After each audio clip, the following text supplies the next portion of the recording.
The master Prakash classes YouTube channel आप सभी लोगों का स्वागत करता है। तो भैया शाम के 7 बज चुके हैं और रोज शाम को 7 बजे हम लोग सुपर टेट और यूपी टेट इन दोनों परीक्षाओं के लिए गणित के प्रैक्टिस सेट को सॉल्व करते हैं। दोनों परीक्षाओं का जो गणित का सिलेबस है वो एक ही है, इसलिए एक ही प्रैक्टिस सेट में हम दोनों परीक्षाओं को कवर कर रहे हैं। पिछले 2-3 दिनों से यह प्रैक्टिस सेट नहीं आ पा रहा था, इसके लिए आप सभी लोगों से क्षमा मांगना चाहेंगे। जैसा कि आप सभी लोग जानते हैं कि गवर्नमेंट जॉब से आने के बाद लगभग 5 बज जाता है और वहाँ समय थोड़ा कम बचता है, तो अगर कहीं कुछ काम होता है तो इसलिए वीडियो नहीं बन पाती है। लेकिन हम कोशिश करेंगे कि आज के बाद रोज रेगुलर आपकी वीडियो आती रहे।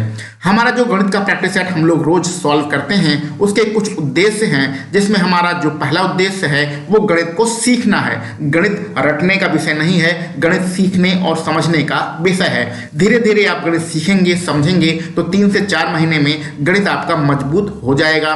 दूसरा हमारा मेन उद्देश्य है कि यदि आप सुपर टेट की तैयारी कर रहे हैं तो 20 में से कम आपको 15 नंबर लाना ही है अगर आपको सरकारी नौकरी चाहिए। ठीक है, अगर आप यूपी टेट की तैयारी कर रहे हैं तो ऐसी कंडीशन में 30 में से आपको 25 नंबर लाना ही है अगर आप सरकारी नौकरी पाना चाहते हैं। अगर आप सुपर टेट की परीक्षा पास करना चाहते हैं तो चलिए कोई बात नहीं, लेकिन आप गवर्नमेंट जॉब करना चाहते हैं, सहायक अध्यापक बनना चाहते हैं, तो सुपर टेट और यूपी टेट इन दोनों परीक्षाओं के लिए गणित आपको मजबूत करनी ही पड़ेगी। पिछला जो 69,000 भर्ती थी उसमें आप देख सकते हैं कि सुपर टेट 4 लाख बच्चों ने पास किया था, लेकिन नौकरी सिर्फ 69,000 को ही मिली है।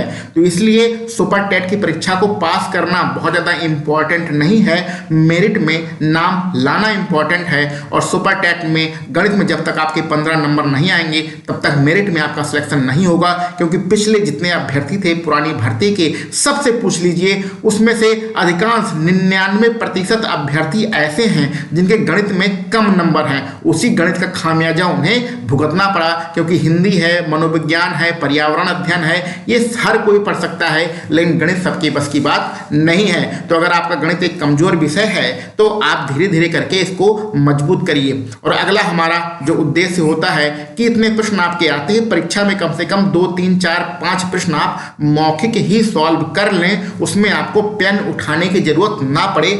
ऐसे कुछ कॉन्सेप्ट आप सीख लीजिए, समझ लीजिए, जिससे प्रश्नों को मौखिक ही सॉल्व किया जा सके। चलिए, ये उद्देश्य तो हम लोग प्रत्येक वीडियो लेक्चर में बताते हैं, और इसलिए बताते हैं कि आप अपने उद्देश्य से भटके ना। गणित को रटने मत लगिए, गणित सीखिए। धीरे धीरे करके 4-5 महीने में सब कुछ क्लियर हो जाएगा। ठीक है, गवर्नमेंट ने आपको मौका दिया है, जो भी आपकी कमियां हैं सुपर टेट के लिए अथवा यूपी टेट के लिए उसको दूर कर लीजिए, और इसका पेपर आपका 2023 में होगा। ठीक है, यूपी टेट आपका जनवरी से फरवरी तक हो सकता है और सुपर टेट आपका मार्च से अप्रैल के बीच में हो सकता है। अब चलिए हम लोग आगे बढ़ते हैं अपने अगले प्रश्न पर। पहला प्रश्न है, अगला प्रश्न क्या, पहला ही प्रश्न है। प्रश्न को आप ध्यान से देख लीजिए, 7 संख्याओं का औसत दिया गया है। प्रश्न को पढ़ के आप कुछ समझ रहे होंगे। देखिए, अब हमने 1 मिनट पीछे जाते हैं। हमने अभी बताया है यहाँ पर कि कुछ प्रश्न आपको मौखिक ही करना है। पहला प्रश्न ही मौखिक मिल गया, अब इसमें आपको ज्यादा गुणा भाग नहीं करना है। इसको साधारण तरीके से आप प्रश्न को सॉल्व कर सकते हैं, लेकिन हम जो बता रहे हैं उसको थोड़ा सा सुन लीजिए। उसको समझने के बाद अगर भविष्य में ऐसा कोई प्रश्न मिले तो उसको आपको ओरल ही सॉल्व करना है। चलिए, औसत का क्या मतलब होता है पहले इसको समझते हैं।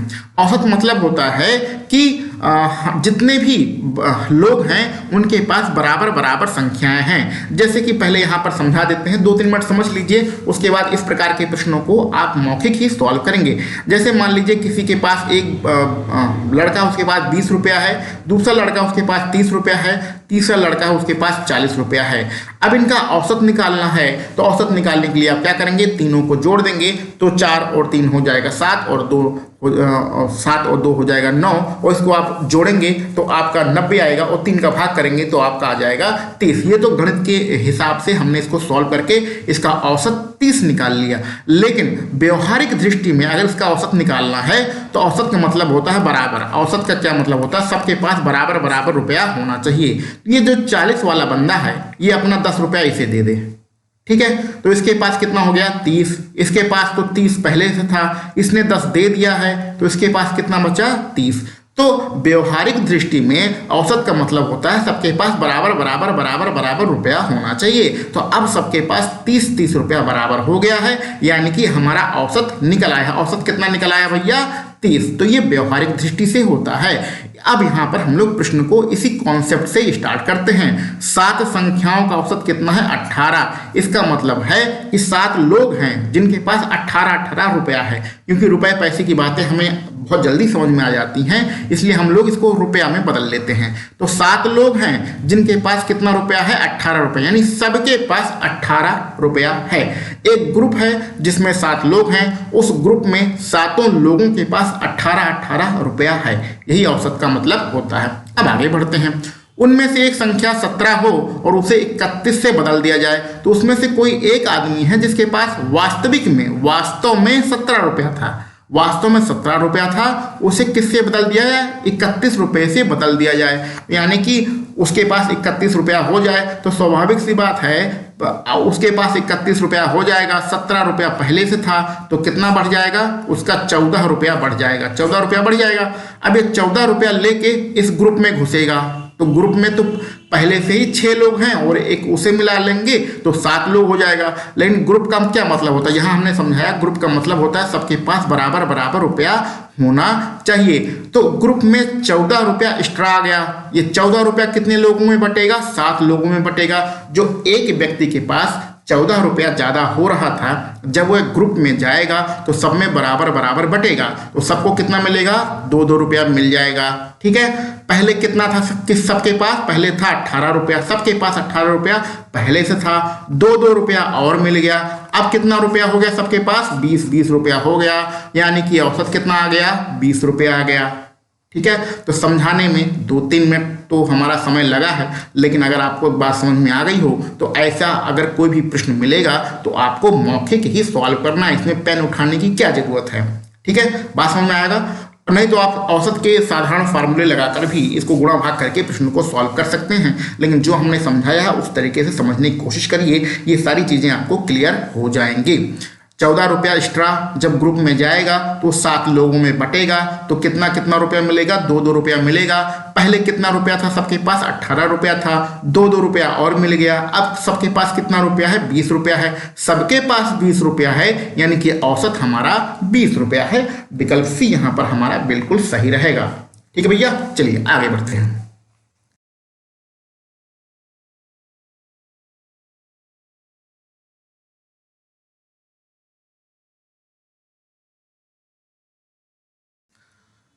प्रश्न को ध्यान से पढ़ लीजिए, उसके बाद हम लोग सॉल्व करते हैं। प्रश्न आप लोगों ने पढ़ लिया होगा। यहाँ देखिए अधिक का मतलब होता है प्लस के निशान। तो जो पहली संख्या दी गई है वो प्लस में है 25%। दूसरी संख्या दी है छूट का मतलब होता है माइनस के निशान, यानी कि जो 10% है वो हमारा माइनस में है। ठीक है। ऐसे फार्मूले में, ऐसे प्रश्नों में हमें पता है कि हम ये वाला फार्मूला यूज करते हैं और कोई बहुत ज़्यादा दिमाग लगाने की कोशिश नहीं करना है। पहली संख्या x मान लो, दूसरी संख्या y मान लो। तो पहली संख्या को x मान लिया जो कि प्लस के 25 है, दूसरी संख्या को y मान लिया जो कि माइनस के 10% है। कोई व्यापारी अपने अंकित मूल्य पर लागत से पहले उसका दाम जो है 25% बढ़ा देता है, फिर उसमें 10% की छूट देता है। तो ऐसे सवालों में x + y + xy/100 वाला फार्मूला यूज करते हैं। अब किसको x मानना है, किसको y मानना है, ये बात आप समझ गए होंगे, और कहाँ प्लस लगाना है, कहाँ माइनस लगाना है, ये बात भी आप समझ गए होंगे। यहाँ पर देखिएगा, ये जो हमने फार्मूला यूज किया है इसमें बहुत सारी किताबों में प्लस माइनस लगा के लिखा रहता है, माइनस लगा के लिखा रहता है, लेकिन आपको ऐसा नहीं करना है। आपको सिर्फ यही फार्मूला ही याद करना है जिसमें प्लस लगा हो। ठीक है, प्लस लगाने वाला फार्मूला ही यूज करना है, क्योंकि कभी कभी किताबों में माइनस भी लगा होता है, वो फार्मूला आपको यूज नहीं करना है। बस कौन सी संख्या हमारी प्लस में होगी, कौन सी संख्या माइनस में होगी, ये आपको समझना है। जहां अधिक हो रहा है वो प्लस होता है, जहां छूट मिल रही हो या हानि हो रहा हो या कोई हमने कंसेशन दिया हो, ऐसी कोई बात हो रही हो, तो वो संख्या हमारी माइनस में होती है। चलिए फार्मूले में वैल्यू पुट करते हैं, हमारा आंसर आ जाएगा। x का मान है 25, y का मान है -10 प्लस का निशान, x का मान है 25 गुणे ये गुणा का निशान है, y का मान है माइनस के 10 और नीचे कितना हो जाएगा 100। ये जीरो इस जीरो से कैंसिल आउट कर देते हैं। यहाँ पर देखिए इसको सॉल्व करते हैं 25 में से अच्छा कुछ लोग क्या करेंगे 10 को 10 ये वाला 10 ये वाला 10 कैंसिल आउट कर देंगे, ये वाला 10 ये वाला और ये वाला 10 कैंसिल आउट कर देंगे। भैया ऐसी गलती मत करना, यहाँ पर प्लस का निशान लगा हुआ है, ऐसी छोटी छोटी गलतियां मत करिएगा नहीं तो बहुत बड़ी दिक्कत हो जाएगी। ये 25 में से पहले 10 घटा लीजिए, कितना बचा भैया 15 बचा, माइनस यहाँ पर देखिए ये तो 10 कट गया है, ये माइनस और ये प्लस, ये वाला प्लस और ये वाला माइनस हो जाएगा माइनस।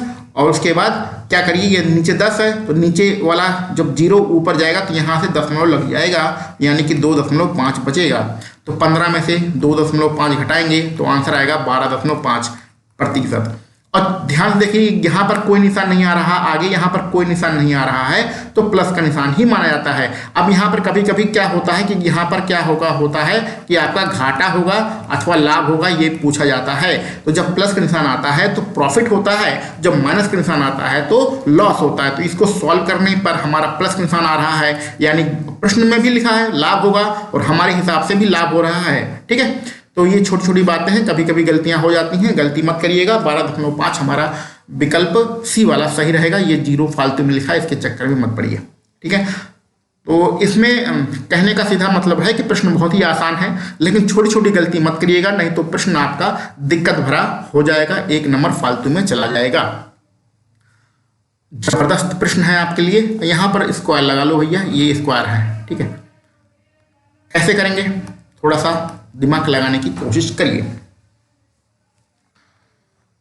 प्रश्न आपके सामने है, इसको सॉल्व करने के लिए हम लोग क्या करेंगे उसको सोचने समझने की कोशिश करिए। देखो भैया समझो, ये आखिरी वाला जो पद है इसको आप इस सीरीज में ये जो क्रम से सीरीज लिखी इसको शामिल नहीं करेंगे, क्योंकि आखिरी वाले पद की हमें वैल्यू पता है, आखिरी वाले पद की हमें वैल्यू पता है, इसलिए इस सीरीज में इसको शामिल नहीं करेंगे। साइन 90 का मान होता है 1 और 1 का वर्ग करेंगे तो आता है 1, तो इसका मान हमें 1 पता है, इसलिए हम इसको इस सीरीज में शामिल नहीं करेंगे। ठीक है, जिसका मान पता होता है आखिरी वाले पद का अगर हमें मान पता है या पहले वाले पद का हमें मान पता है तो हम उसको सीरीज में जो हमारा ये क्रम दिया गया है इसमें शामिल नहीं करते हैं। पहली बात हो गई, इसका मान 1 आ चुका है। ठीक है, अब इसको हम बाद में 1 जोड़ देंगे। ठीक है, जो भी हमारा आएगा उसमें 1 जोड़ देंगे। अब देखिए साइन स्क्वायर 5, अब यहाँ पर एक करना है कि ऐसे आपको 2 कोण छांटने हैं जिसको जोड़ने पर आपका 90 आता हो। जैसे कि अब ये साइन स्क्वायर 90 तो आपने छोड़ दिया, अब इसको देखिए साइन स्क्वायर 85 और साइन स्क्वायर 15, तो ये 85 और 5 साइन स्क्वायर 5 है तो 5 और 85 दोनों को जोड़ेंगे कितना आता है 90। तो असल में यहाँ पर एक फार्मूला लगता है sine square theta plus cos square theta equal 1, तो उतना डिटेल में जाने की जरूरत नहीं है, इसको थोड़ा ट्रिक से हम लोग करने की कोशिश कर रहे हैं। तो ऐसे 2 कोण जिसको जोड़ने पर 90 आ रहा हो उसकी वैल्यू 1 होती है। उसकी वैल्यू कितनी होती है भैया 1 होती है, क्योंकि यहाँ पर फार्मूला लगेगा sine square theta plus cos square theta.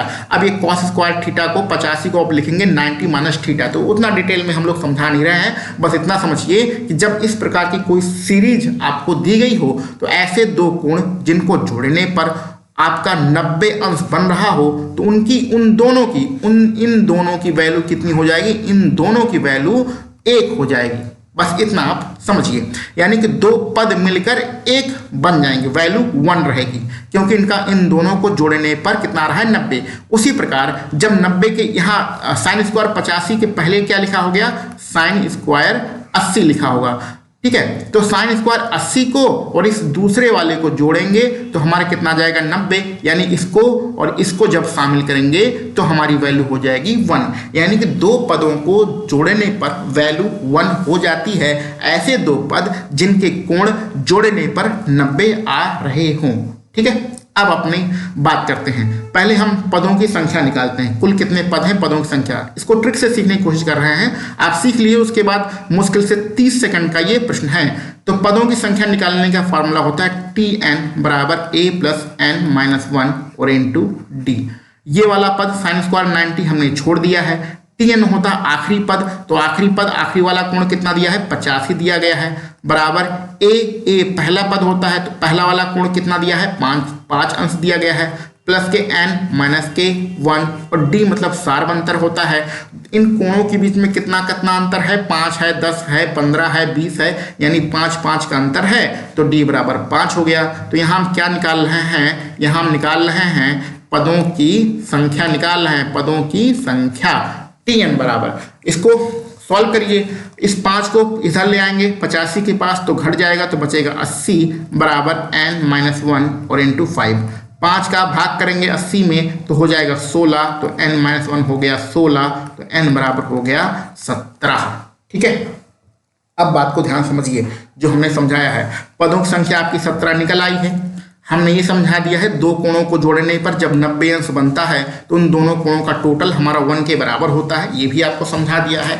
अब बात को ध्यान समझिए, थोड़ा दिमाग लगाइए कि 10 किससे जुड़ेगा 80 से जुड़ेगा, 15 किससे जुड़ेगा 75 से जुड़ेगा, आगे 20 अंश का होगा, 20 अंश किससे जुड़ेगा भैया 70 अंश से जुड़ेगा। तो इस प्रकार से जोड़ेंगे, लेकिन बीच में आपको क्या मिलेगा, साइन स्क्वायर 45 मिलेगा। साइन स्क्वायर 45 में अगर हम लोग साइन स्क्वायर 45 जोड़ेंगे तभी हमारा साइन स्क्वायर 45 में साइन स्क्वायर 45 जोड़ेंगे तभी हमारा जो है वो 1 आएगा, लेकिन साइन स्क्वायर 45 तो आपको एक ही बार मिलेगा, साइन स्क्वायर 45 तो आपको एक ही बार मिलेगा। ठीक है, तो कहने का मतलब है कि आपकी कुल अच्छा, इसको दो तरीके से हम आपको समझा रहे हैं। अभी आप पहला तरीका समझ लीजिए, जब आप टोटल पद कितने हैं 17, हमने बताया है दो दो पदों को जोड़ेंगे तो आपको 1 मिल जाएगा। तो चलिए इसको दूसरे तरीके से समझते हैं। 17 को क्या लिख दें 16 प्लस 1, 17 को क्या लिख दें 16 प्लस 1, और यहाँ पर क्या है किस तरीके से समझाएं आपको जिससे आसान पड़ेगा, तो चलिए इसी तरीके से समझिए। 17 को लिख दिया हमने 16 प्लस 1, अब आपको पता है कि हमारे पास 17 पद हैं, 17 को हमने 16 प्लस 1 लिख दिया है। दो पदों को जोड़ेंगे तो हमारी वैल्यू 1 आएगी, तो इसमें 2 का भाग कर देंगे तो हमारा 8 प्लस के 1/2 हमारा आंसर रहेगा। लेकिन 90 साइन स्क्वायर 90 का मान हमें पहले से ही यहाँ पर, ये एक मिनट पेन का कलर पहले चेंज करते हैं, एक मिनट, ये वाला मान हमने पहले से ही 1 निकाला है, इसको सारणी में शामिल नहीं किया है, तो इसके मान को भी जोड़ दो तो 8 1 9 और 9 सही 1/2 हमारा आंसर रहेगा। विकल्प सी हमारा बिल्कुल सही है।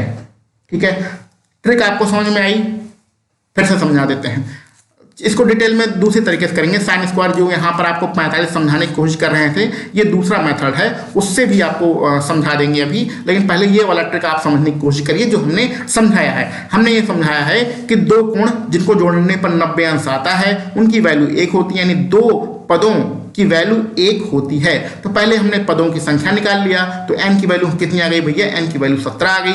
चूंकि दो पदों की वैल्यू 1 होती है इसलिए इसमें हमें 2 का भाग करना है, तो 17 को 16 प्लस 1 लिख दिया है। ठीक है, 17 को 16 प्लस 1 लिख दिया, 16 में 2 का भाग करेंगे तो 8 आएगा, और 1 में 2 का भाग करेंगे तो 1/2 आएगा। तो 8 सही 1/2 हम, यानी 8 सही 1/2 हमारा आंसर रहेगा। लेकिन साइन स्क्वायर 90 का मान 1 हमने पहले से ही निकाला था, तो 1 इसमें लाके जोड़ दिया है, तो 9 सही 1/2 हमारा ये आंसर हो जाएगा। ये हमारी ट्रिक है, पदों की संख्या निकाल लो, उसमें 2 का भाग कर दो, हमारा आंसर आ जाएगा। ये हमारी ट्रिक है।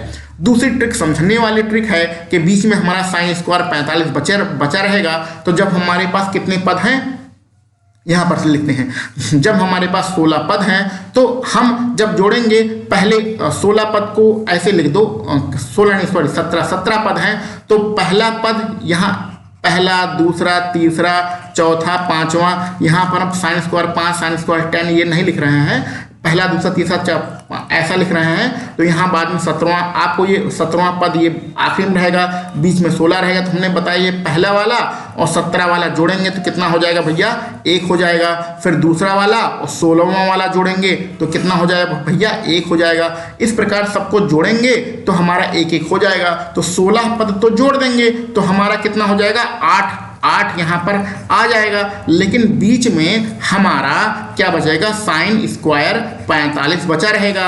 और ठीक है, और ये साइन स्क्वायर 90 का मान 1 हम जानते हैं, तो 8 साइन स्क्वायर 45 का मान होता है 1/√2, और इसका वर्ग करेंगे तो 1/2 रहेगा और प्लस के 1 रहेगा, इसको भी जोड़ देंगे तो भी आपका आंसर 9 सही 1/2 रहेगा।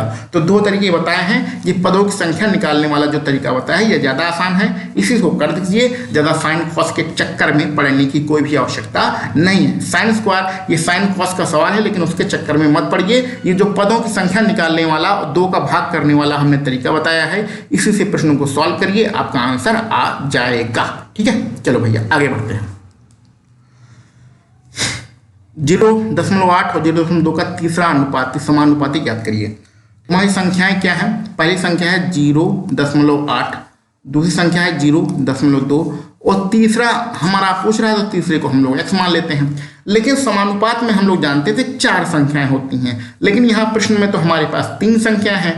ठीक है, तो आपको एक तरीका आप सीख लीजिए कि प्रश्न में हमारे पास 3 संख्याएं हैं और समानुपात जब भी हम लोग सवाल लिखते हैं तो a अनुपात b समानुपात c अनुपात d 4 संख्याएं होती हैं समानुपात में।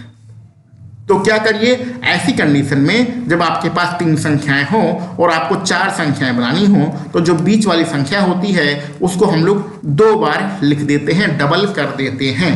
ठीक है, तो हमारा समानुपात का जो सवाल है वो बन जाता है। तो जब हमारे पास 3 संख्याएं हैं और समानुपात के लिए हमें 4 संख्याएं बनानी होती हैं, तो बीच वाली संख्याओं को हम लोग डबल कर देते हैं, तो ये हमारा समानुपात में बन जाता है। अब यहाँ पर हम लोग एक नियम जानते हैं कि पहले वाली संख्या और आखिरी वाली संख्या का जो गुणा होता है वो बीच वाली संख्याओं के गुणे के बराबर होता है। यानी कि 0.8 में अगर हम लोग x पर गुणा करें तो ये किसके बराबर होगा, 0.2 गुणे 0.2 इसके गुणा के बराबर होता है। चलिए सॉल्व कर लेते हैं, अपना आंसर आ जाएगा। ये दशमलव के बाद 1 अंक है, यहाँ पर दशमलव के बाद 1 अंक है, दोनों कैंसिल आउट हो जाएंगे और 2 चौके कितना हो जाएगा, 8 हो जाएगा। अब यहाँ पर दशमलव हटा के नीचे 10 बढ़ा दीजिए और इसको कैंसिल आउट कर दीजिए 5 से। ठीक है, 5 से हमने कैंसिल आउट कर दिया है और x बराबर 4 का 3 गुणा होगा 5 में, तो 4 पंचे हो जाएगा 20। तो 1/20 तो हमारा किसी विकल्प में है नहीं, तो क्या नहीं है तो क्या करो, ऊपर भी 100 को गुणा कर दो और नीचे भी 100 को गुणा कर दो। तो 100 को गुणा करने से क्या होगा, 20 पंचे कितना हो गया 100। तो यहाँ लिख देते हैं x बराबर हो गया ऊपर 5, नीचे कितना आ गया है 100। तो x बराबर, अब हमें दशमलव रखना आता है, नीचे कितना है 2 जीरो हैं, 2 जीरो हैं यानी 2 अंक के बाद ऊपर 2 अंक के बाद दशमलव रहेगा। तो ये हमारा पहला वाला विकल्प जो है वो बिल्कुल सही रहेगा। ठीक है, अच्छा प्रश्न है, कोई ज्यादा डिटेल में समझाने की इसको जरूरत नहीं है। चलिए आ चुका है आपका प्रश्न आगे। इसमें ए क्यू प्लस बी क्यू को आपको फार्मूला लगाना है, लेकिन आपको पहले बताया है कि कोशिश करिए कि कुछ प्रश्न आपके मौखिक ही हो जाएं। तो इसमें कोशिश करिए, यहाँ पर जो समीकरण दिया गया है x प्लस वाई बराबर 5, तो क्या ऐसी 2 संख्याएं हैं जिनको जोड़ने पर 5 आता है और उन्हीं संख्याओं का अगर घन करें तो आपका 35 आ जाए, ऐसी कोई संख्याएं हैं? हाँ हाँ, अगर x को हम 2 मान लें, y को 3 मान लें, 2 3 जोड़ेंगे कितना हो जाएगा भैया 5 हो जाएगा। x को कितना माना है 2 माना है, y को माना है 3, तो इसको जोड़ेंगे तो 5 हो जाएगा। अब 2 का घन करेंगे तो कितना आता है 8 आता है, और 3 का घन करते हैं तो 27 आता है। 27 में 8 जोड़ेंगे तो आपका 35 आ जाता है। यानी कि जो हमने संख्याएं मानी है x बराबर 2 और y बराबर 3 ये बिल्कुल सही हैं। ठीक है, दोनों समीकरण में आपके फिट बैठ रही हैं। अब इसका मान निकालना तो इसका मान निकाल दीजिए, कौन सी दिक्कत की बात है। इसमें क्या करिए, इसको पहले सॉल्व कर लेते हैं। x बटे Y plus 1 upon X plus 1 upon Y बराबर एक्स वाई, यहाँ पर हम लोग एलसीएम ले लेंगे तो यहाँ x प्लस वाई आपका हो जाएगा। पहले y आएगा फिर x आएगा, लेकिन उससे कोई फर्क नहीं पड़ता है। तो चलिए x प्लस वाई यानी दोनों संख्याओं जोड़ेंगे कितना आएगा 5, x गुणे y दोनों संख्याओं गुणा करेंगे कितना आएगा 6। तो कहाँ है 5/6, विकल्प बी आपका बिल्कुल सही है। तो ये आपका विकल्प के माध्यम से किया गया प्रश्न है, मौखिक तरीके से लगाया गया प्रश्न है। ये वाला तरीका भी आपको सीखते हुए चलना है। हर प्रश्न में फार्मूला लगाने की कोशिश मत करिए, कुछ कॉन्सेप्ट से भी प्रश्नों को सॉल्व कीजिए। आगे बढ़ते हैं। लंबवृत्तीय बेलन के आयतन का घोतक है जिसकी ऊंचाई और व्यास एक समान है। ठीक है, अगर आप कॉपी पेन लेके बैठे हैं तो इन सारे प्रश्नों को साथ साथ सॉल्व करते रहिए और मजा तभी आएगा जब आप कॉपी पेन लेकर बैठेंगे। तो ए है लंबवृत्तीय बेलन का आयतन, तो ए लंबवृत्तीय बेलन के आयतन का फार्मूला होता है पाई आर स्क्वायर एच, लेकिन यहाँ पर लिखा गया है जिसकी ऊंचाई उसके व्यास के बराबर है। ठीक है, तो हम लोग कहाँ लिखें, यहाँ लिख देते हैं। व्यास क्या होता है भैया, व्यास हमारा त्रिज्या का दोगुना होता है, 2r होता है, तो जो ऊंचाई है उसके व्यास के बराबर है, यानी 2r के बराबर है। तो इस फार्मूले में h की जो वैल्यू है वो 2r के बराबर है, तो a बराबर हो जाएगा पाई आर स्क्वायर इंटू 2r। तो a की वैल्यू होगी, ये 2 आगे आ जाएगा, 2 पाई आर की घात 3। ठीक है, अब b की बात करते हैं। b में क्या दिया है, b है गोलक, गोलक मतलब गोला, आयतन का घोतक है जिसकी त्रिज्या उस बेलन की त्रिज्या के बराबर है। तो बेलन की त्रिज्या कितनी थी भैया, ये जो बेलन हमने माना है इसकी त्रिज्या तो r ही मानी थी और गोले की त्रिज्या भी r है, यानी कि r की वैल्यू r के बराबर है। और गोले का आयतन क्या होता है, गोले का आयतन होता है 4/3 पाई आर क्यू, ये इसका आयतन होता है। हमें निकालना क्या है, a/b, तो चलिए a/b हम लोग निकाल देते हैं। कुछ करना नहीं है, बहुत ही आसान प्रश्न है, इतना आसान प्रश्न पता नहीं क्यों पेपर में देते हैं। a की वैल्यू कितनी है, 2 पाई आर की घात 3 और b की वैल्यू कितनी है, 4/3 पाई आर क्यू। ठीक है, ये वाली संख्याएं तो कट गई, 2 से ये 2 कट जाएगा, 3 पलट के सबसे ऊपर जाएगा, 2 हमारा नीचे रहेगा, 3/2 कहाँ पर है, ऑप्शन बी में है। आसान प्रश्न था, इसमें कोई समझाने वाली चीज तो है नहीं। चलिए आगे बढ़ते हैं। एक पंसारी नकली तौल का प्रयोग करते हुए चीजें जब खरीदता है और बेचता है दोनों बार धोखा करता है और 10% का धोखा करता है। देखो भैया, कोई भी दुकानदार होगा जब धोखा करेगा तो अपने फायदे के लिए ही करेगा, नुकसान के लिए तो कभी धोखा करेगा नहीं। तो जब वो चीजें खरीदता है और 10% का धोखा करता है तो उसे फायदा हो रहा है। जब वो बेचता है और 10% का धोखा करता है, यानी कि दूसरी कंडीशन में भी उसे फायदा ही हो रहा है। कोई भी आदमी अपने फायदे के लिए ही धोखा करता है, फायदे का मतलब प्लस का निशान। बात समझ में आया? तो पहली वैल्यू को आप x मान लो, दूसरी वैल्यू को आप y मान लो। तो कहने का मतलब है, मोटा मोटा ऐसा समझ सकते हैं कि मान लो वो 100 किलोग्राम कहीं बड़ी दुकान पर खरीदने गया तो वो 10% का धोखा करता है, यानी कि कितना खरीद के ले आया, 110 किलोग्राम खरीद कर ले आया। अब जब वो अपनी दुकान पे लाया है और बेचने की बारी आई है तो उसको 100 किलोग्राम अगर उसे बेचना है तो 10% का धोखा कर रहा है, यानी कि बेच कितना रहा है, 90 kg ही बेच रहा है। बात समझ रहे हैं? पहली कंडीशन में 10% का धोखा करके वो 110 खरीद के लाया, दूसरी कंडीशन में 10% का धोखा करके वो 90 अपना जो है क्या कर रहा है, 90 किलोग्राम ही बेच रहा है। तो ऐसी कंडीशन में दोनों चीज़ें हमें पॉजिटिव हैं, यानी प्लस में है। हमारा ये फार्मूला हमें पता है, x+y/100। इसी फार्मूले के यूज करेंगे। पहली वैल्यू 10, दूसरी वैल्यू 10, तीसरी और x की वैल्यू 10, y की वैल्यू 10, नीचे है अपना 100, ये 2 जीरो इस 2 जीरो से कैंसिल हो जाएगा। 100 का 100 में भाग देंगे, 1 आएगा, ये 10 10 20 प्लस 1 बराबर कितना हो जाएगा, 21। ठीक है, तो 21% हमारा आंसर रहेगा। ये वाला विकल्प आपका बिल्कुल सही है। ठीक है, अब यहाँ पर इस प्रश्न में बहुत सारा विवाद हो सकता है कि 10% अपना आंसर नहीं, 21% अपना आंसर नहीं आता है, 22% के लगभग में आंसर आता है। लेकिन जब उस प्रकार का कोई विकल्प दिया गया होगा प्रश्न में तो हम वहाँ पर चर्चा करेंगे, क्योंकि इस प्रकार के प्रश्नों को दूसरे तरीके से समझा जाता है, सीखा जाता है। इसमें एग्जैक्ट 21% आंसर जो दिया जाता है वो सही नहीं होता है, लेकिन यहाँ पर 21% ही हमारा विकल्प सही माना गया है, इसलिए हमने इस प्रश्न को इस तरीके से सॉल्व किया है। चलिए भैया आगे बढ़ते हैं अपने अगले प्रश्न पर। ये समीकरण आपको देख रहा है, इसकी वैल्यू कितनी है, x-2 इसकी वैल्यू है, तो लैम्डा का मान निकालना है। तो जब x-2 इसकी वैल्यू है, इसको अगर 0 के बराबर कर दें तो x की वैल्यू आ जाएगी 2। आप क्या करिए, पूरे समीकरण, पूरा जो आपको समीकरण दिया गया है उसमें x की वैल्यू 2 आप रख दीजिए, यानी कि यहाँ पर x की वैल्यू 2 रखेंगे, 2 की घात 3 करेंगे तो कितना आ जाएगा भैया, 8। यहाँ पर x की वैल्यू 2 रखेंगे, 2 का वर्ग करेंगे, कितना आ जाएगा 2 दूनी 4 माइनस के 5 गुणे x की वैल्यू है 2 और प्लस के लैम्डा, ये किसके बराबर है, ये 0 के बराबर है। 8 और 4 हो गया 12 माइनस के 10 प्लस के लैम्डा बराबर 0। 12 में से 2 जाएगा 10 जाएगा, 2 बचेगा प्लस के लैम्डा बराबर 0। 2 को हम लोग उधर भेजेंगे तो हो जाएगा -2। विकल्प कौन सा सही है, विकल्प आपका बी वाला विकल्प आपका बिल्कुल सही है। ठीक है, चलिए आगे बढ़ते हैं अगले प्रश्न पर।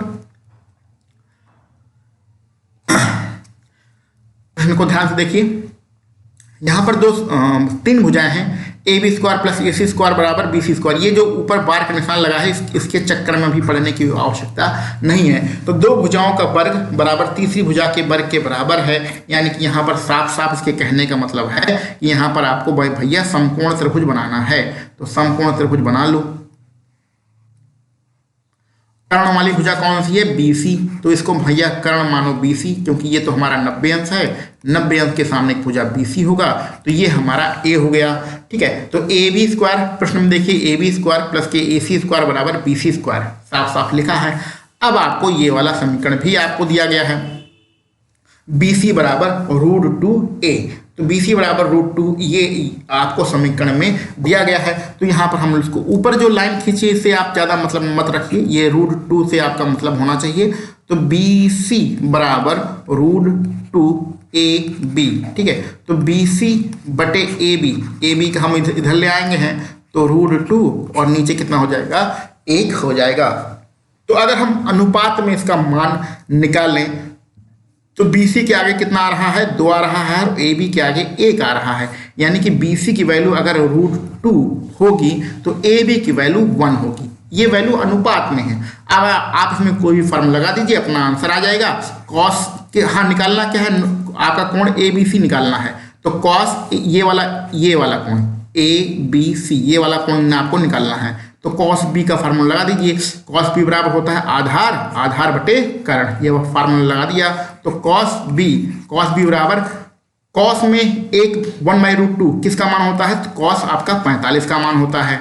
कॉस 45 का मान होता है, कॉस से कॉस कैंसिल आउट हो गया, तो B बराबर कितना आ गया 45 डिग्री। और 45 कहाँ पर है, आपका विकल्प B में है। ठीक है, आप यहाँ पर पाइथागोरस प्रमेय भी लगा के इस प्रश्न को सॉल्व कर सकते हैं, लेकिन त्रिकोणमिति का जो फार्मूला है ये लगाना मुझे ज़्यादा आसान लगा, इसलिए हमने लगा लिया है। और ये जो वैल्यू है √2/1 ये आपके अनुपात में वैल्यू है। ठीक है, तो आप अनुपातित समकोण त्रिभुज में आप जानते हैं कि जो भुजाएं होती हैं वो अनुपातित होती हैं, यानी कि उनका एक निश्चित अनुपात होता है। तो यहाँ हमने cos B का फार्मूला लगाया है। cos का मतलब होता है आधार बटे कर्ण। यहाँ पर नहीं समझ में आ रहा तो यहाँ लिख दें, कॉस का मतलब होता है आधार ऊपर और कर्ण नीचे। आधार की वैल्यू 1 है, कर्ण की वैल्यू 1 है। इस वाले कोण के लिए ये वाली भुजा हमारी आधार रहेगी, ये वाली भुजा क्या होगी भैया आधार होगी, ये वाली भुजा हमारी कर्ण होगी और ये वाली भुजा हमारी लंब होगी, इस वाले कोण के लिए, B वाले कोण के लिए।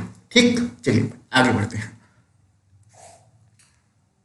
A किसी काम को कितने दिन में कर रहा है 20 दिन में, B वही 40 दिन में कर रहा है। ये दोनों मिलकर 5 दिन काम करें तो काम का कितना भाग शेष रह गया है। बहुत ही आसान प्रश्न है, इसको हम लोग ऐसे लिखते हैं A और B।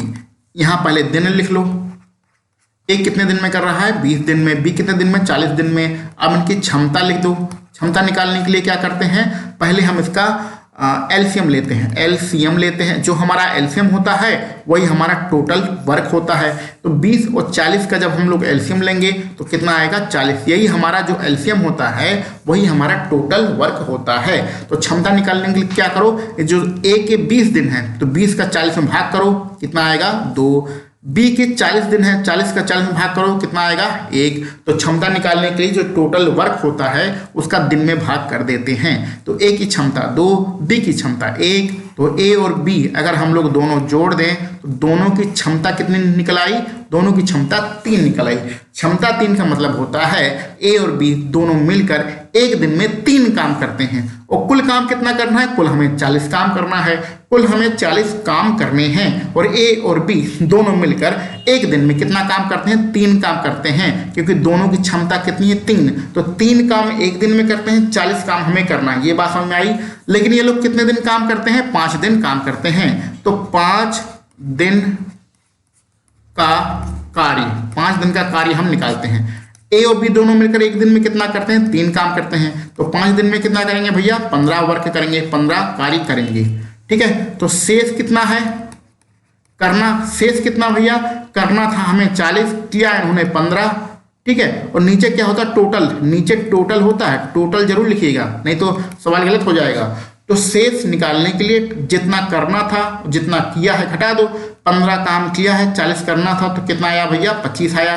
नीचे टोटल कितना काम है, टोटल है 40, इसको सॉल्व करेंगे तो आंसर यही लिख देते हैं, आंसर आ जाएगा आपका 5/8। कहाँ पर है भैया, 5/8, पहला वाला विकल्प ही आपका बिल्कुल सही है, ठीक है। तो ये आसान प्रश्न था, लेकिन ये प्रश्न बहुत दिनों बाद मिला है, इसलिए इसको डिटेल में समझा दिया है, नहीं तो बहुत जल्दी इस प्रश्न को सॉल्व हो जाता। उम्मीद है अब इस प्रकार के प्रश्न आपको समझ में आ गए होंगे।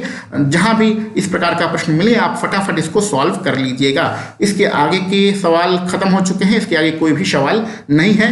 तो चलिए मिलते हैं हम लोग अपने अगले किसी वीडियो लेक्चर में। आप सभी लोगों को वीडियो देखने के लिए बहुत बहुत धन्यवाद।